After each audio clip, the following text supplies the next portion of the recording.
Today we are going to discuss a game between Vladimir Kramnik playing with white and Alexei Shirov. So let's switch the board over here. Just a moment. Vladimir Kramnik was playing white and Alexei Shirov was playing black. I am going to actually this is the continuation of the series which I am going to conduct, and this is the second video actually. I'm going to cover 3 best games of Alexei Shirov. The first game was between Vessel and Topalov. The second game is this one, Vladimir Kramnik versus Alexei Shirov. And I will be covering the third game, best game of Alexei Shirov in the next video. So let's continue with our game. D4.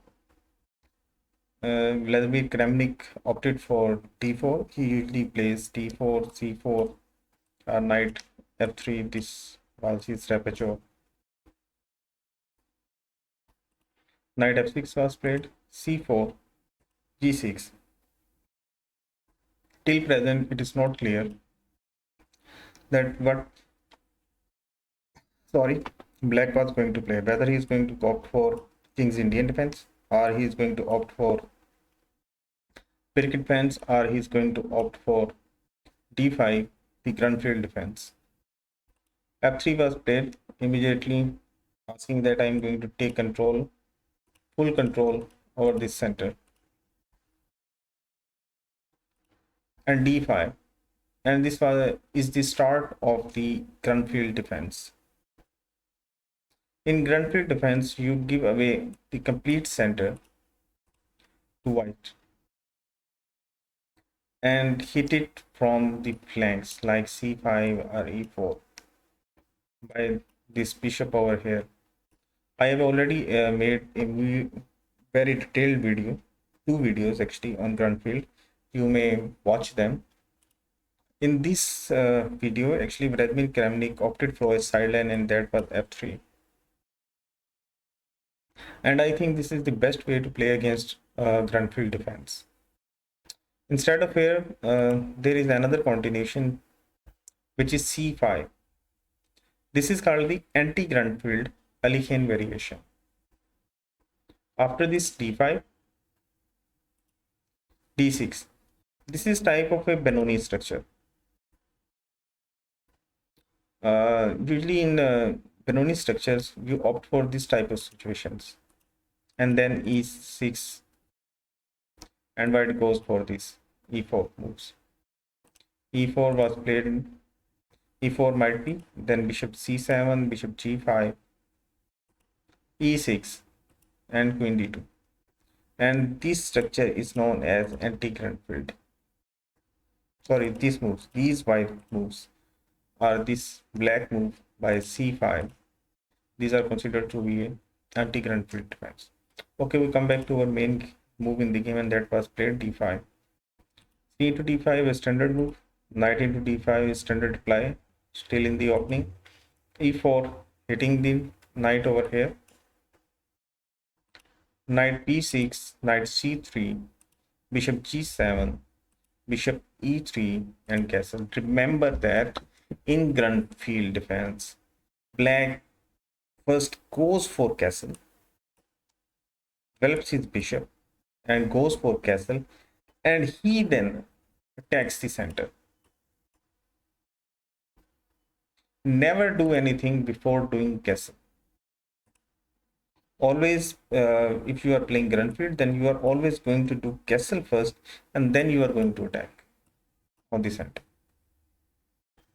And the same Alexei Shirov did in this game. He went for castle after queen D2, and now E5.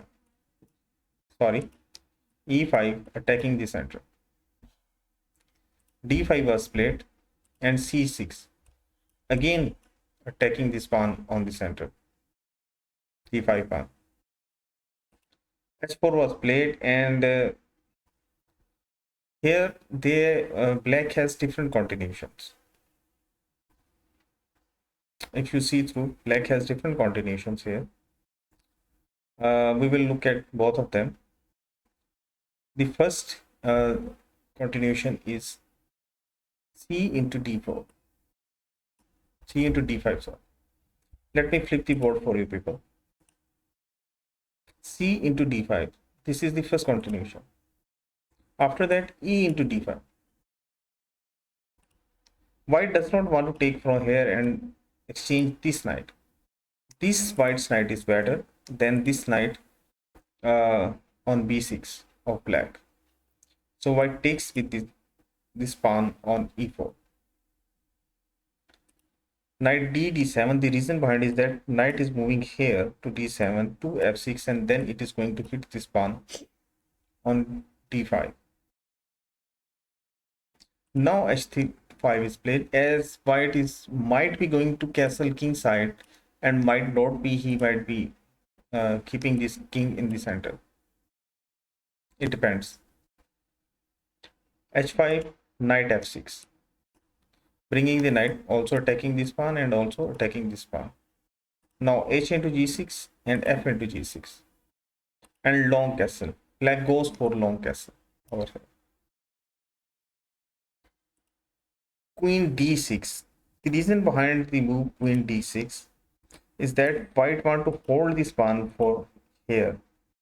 He does not want the pawn to be moved to this square. If black plays another move like something whatsoever, for example, he moves his bishop to f5, then this pawn could be moved to d6.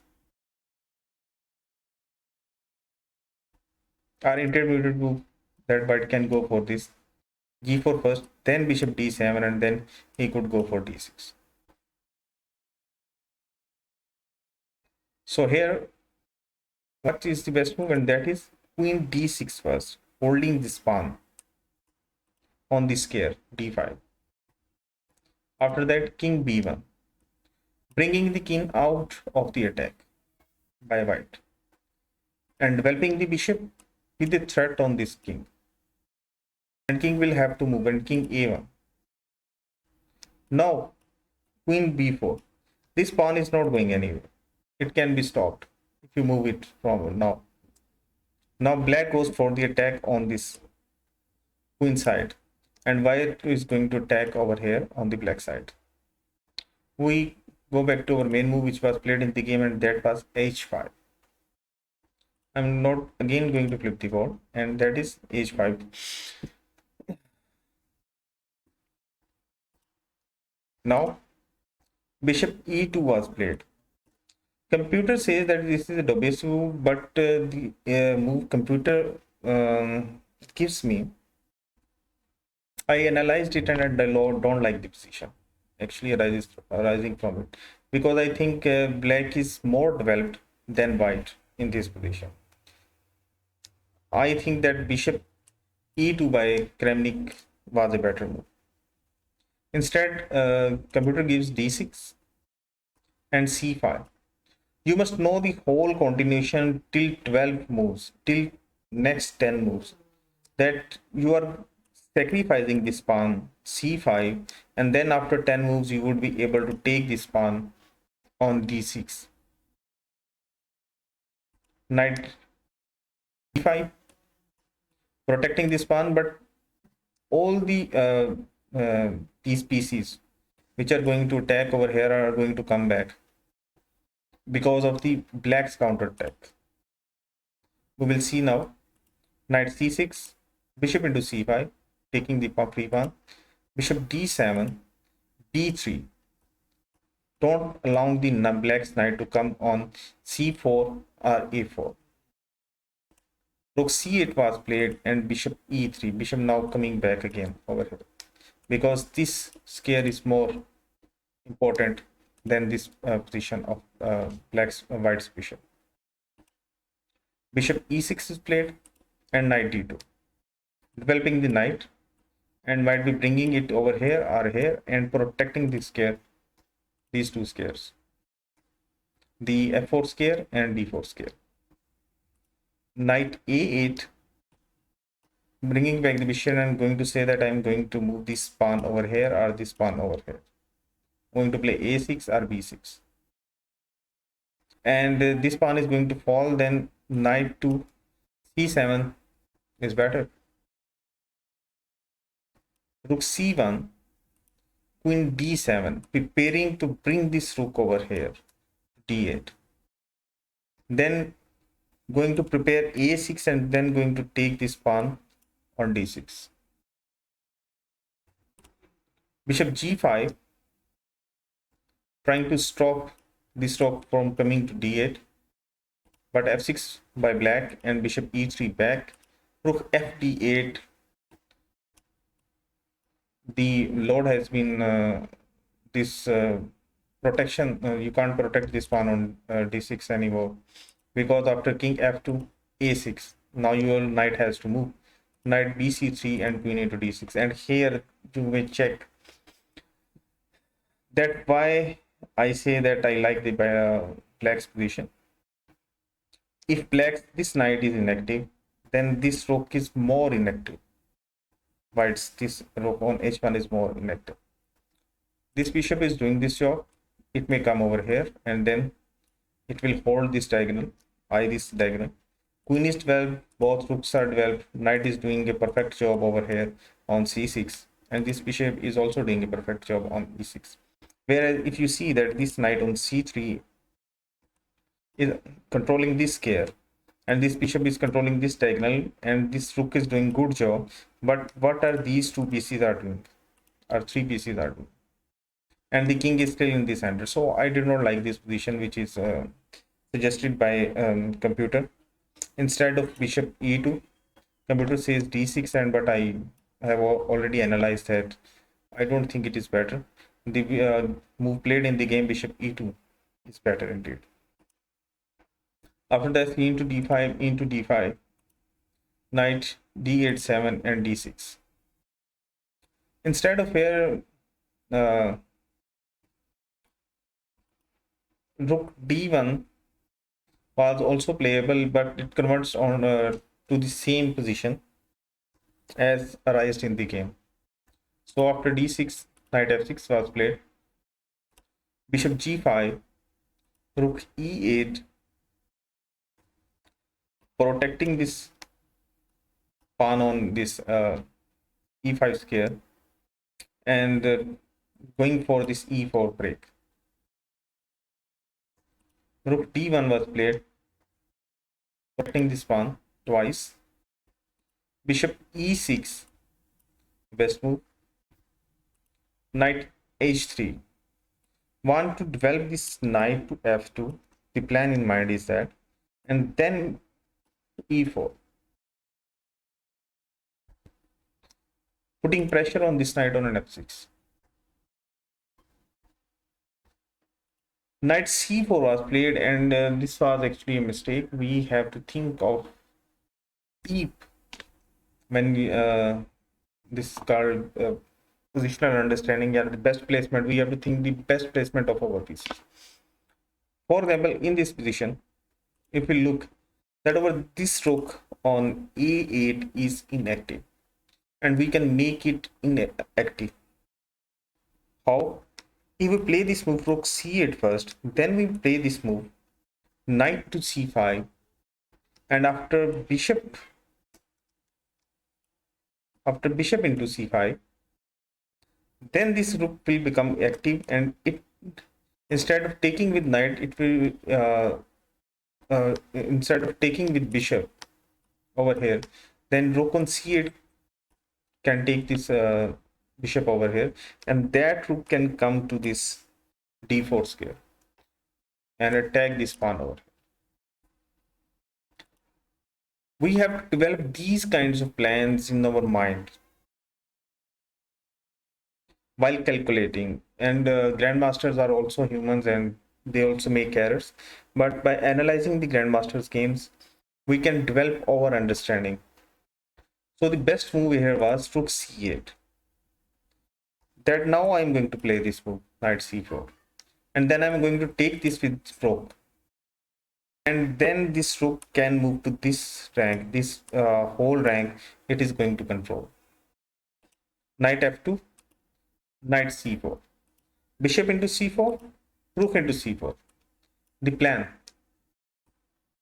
Now see, this rook was inactive at a8. Now see how active is this rook on c4. Knight fe4, knight into e4, saying that if you are going to take my queen, I am going to take your queen. Knight into e4, queen d7, and castle. And rook d4. Now you see the whole idea of bringing this rook to c8, then taking with the rook and then to d4. And that's why instead of this move knight c4, rook to c8 was the best move. That's why the computer said that rook c was a WS move. Let's continue with the game. Bishop into c4, bishop into c4, and b3 was played. Computer says this is a WS move. The reason behind is that why not develop this knight to f2 and e4 first? This bishop is not doing anything over here, just controlling this square, and as per white, I am not going to castle. I have already thought when I played this kind of moves, I am not going to castle. So, knight f2 was better over here. After queen a5, then at fe4, and knight d7. Now see that this maneuver, how important is this? This knight on h3 was doing nothing, and now it is controlling a lot of squares.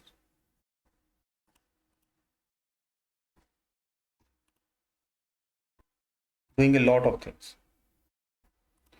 So that's why b3 was a WS move by Vladimir Kramnik. After that, bishop e6, and that was a mistake. The reason behind is that bishop on this diagonal is not doing much. Instead of it, if we move the bishop to over here to e6, now it is controlling this diagonal and hitting this knight over here, and also controlling this square and stopping white from playing this move.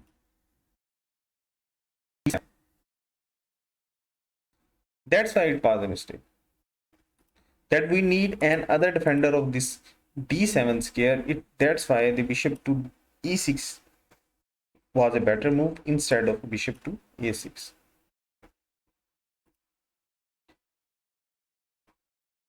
After bishop a6, knight d5 was played, and this was actually the blunder of the game by Vladimir Kramnik.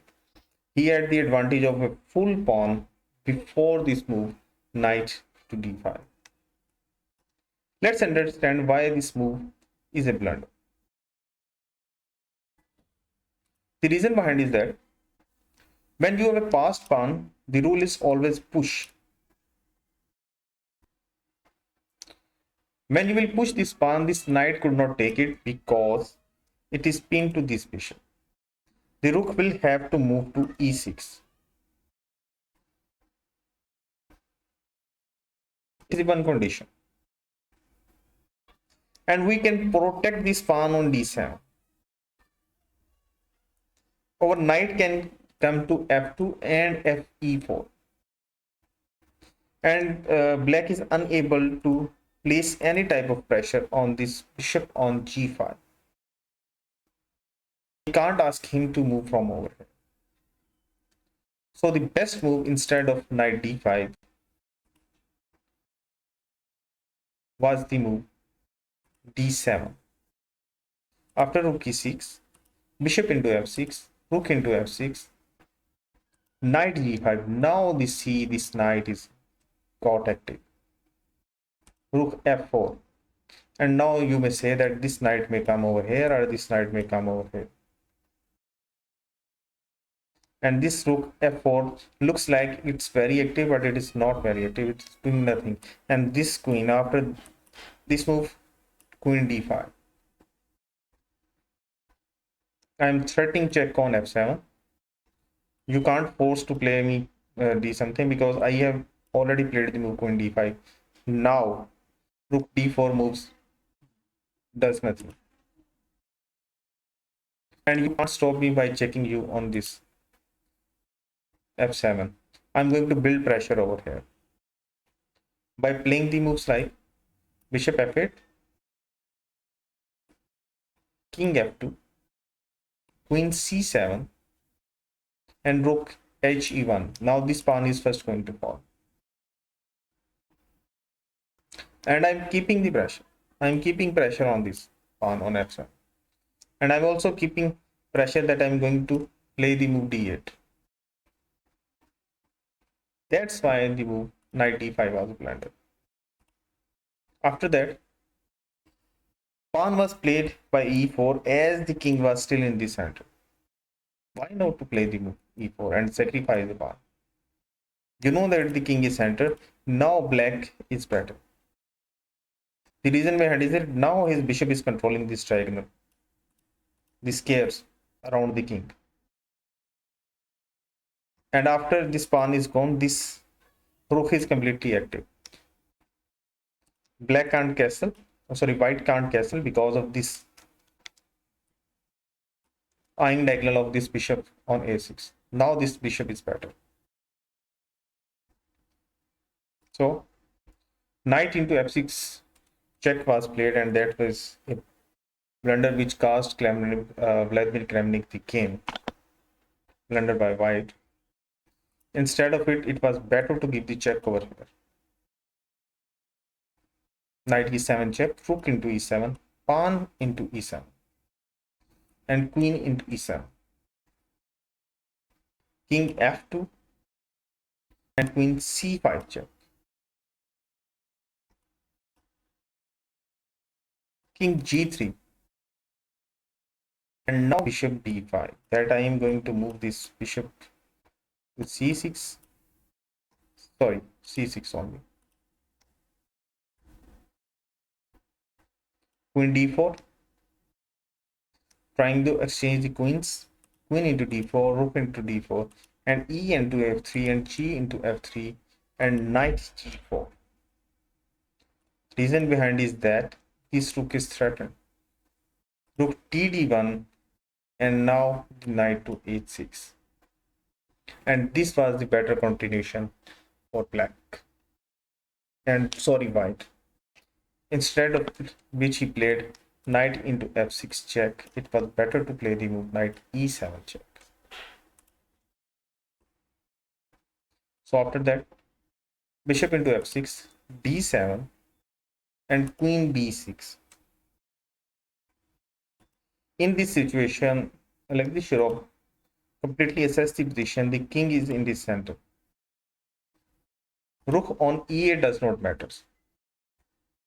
I am going to control the whole squares around the white king.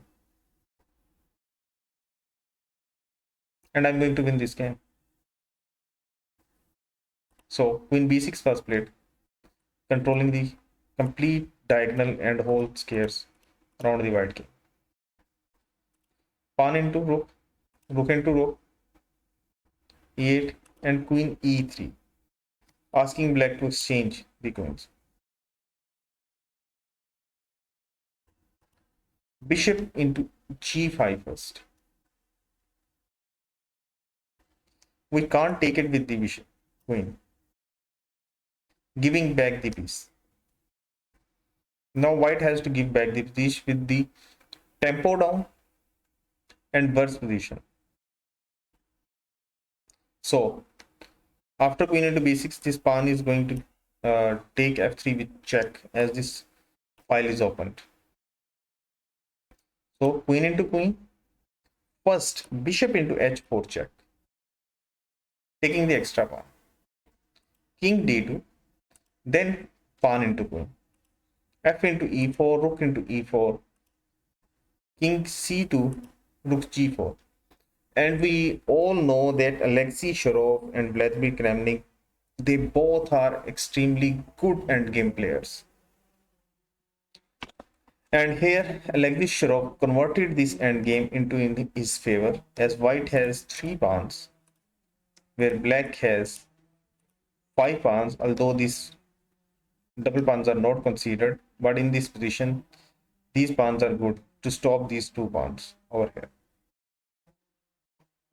And the placement of these bishops, black's bishop, is astounding actually. Rook d2 was played, protecting this pawn on g2. Bishop e7, moving this bishop over here on this diagram.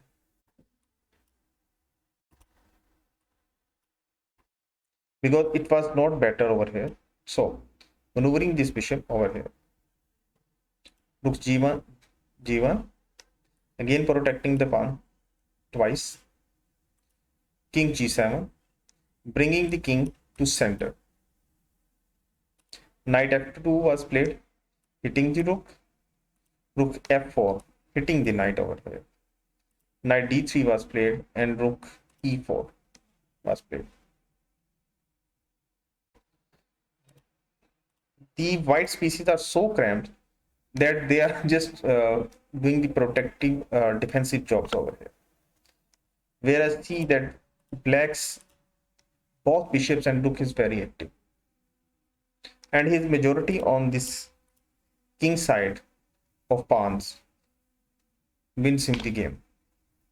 So rook gd1 was played in the game. Instead of it, it was better to bring this rook back over here. d1. After this, bishop d6, rook de1, challenging this rook over here. Rook g4, knight f2, rook h4. So we go back to our main move which was played in the game, and rook gd1. After that, bishop b5 was played, maneuvering this bishop to better diagonal and hitting this pawn over here on g2. a4 was played, bishop c6, rook e1, challenging this rook over here. Rook into e1.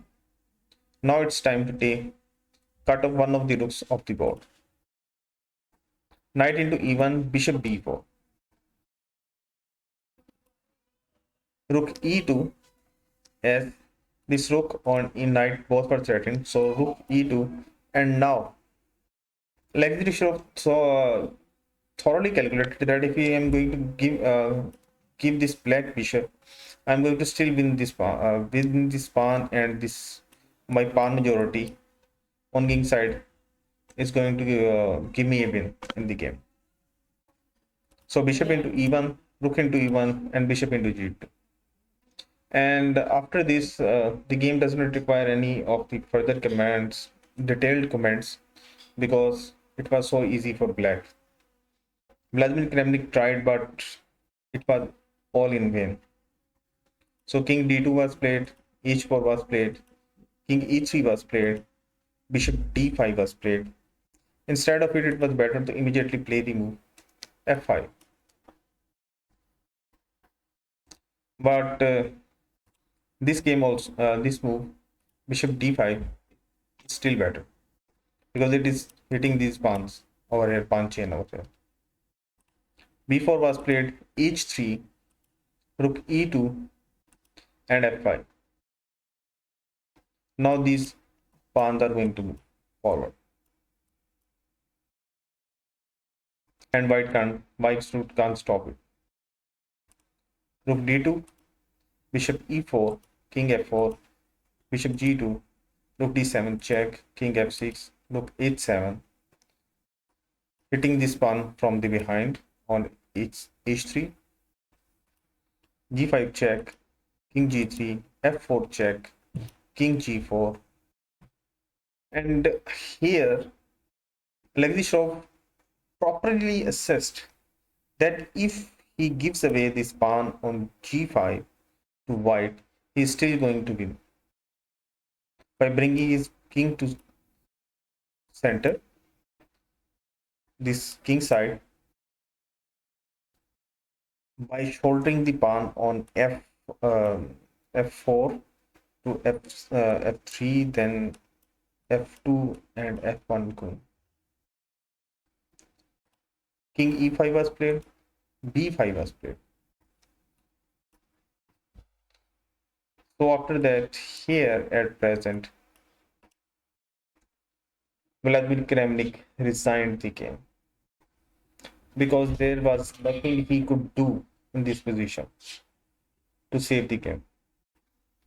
So this was the end of the video. If you like it, kindly subscribe it, hit the bell icon button. Thank you very much.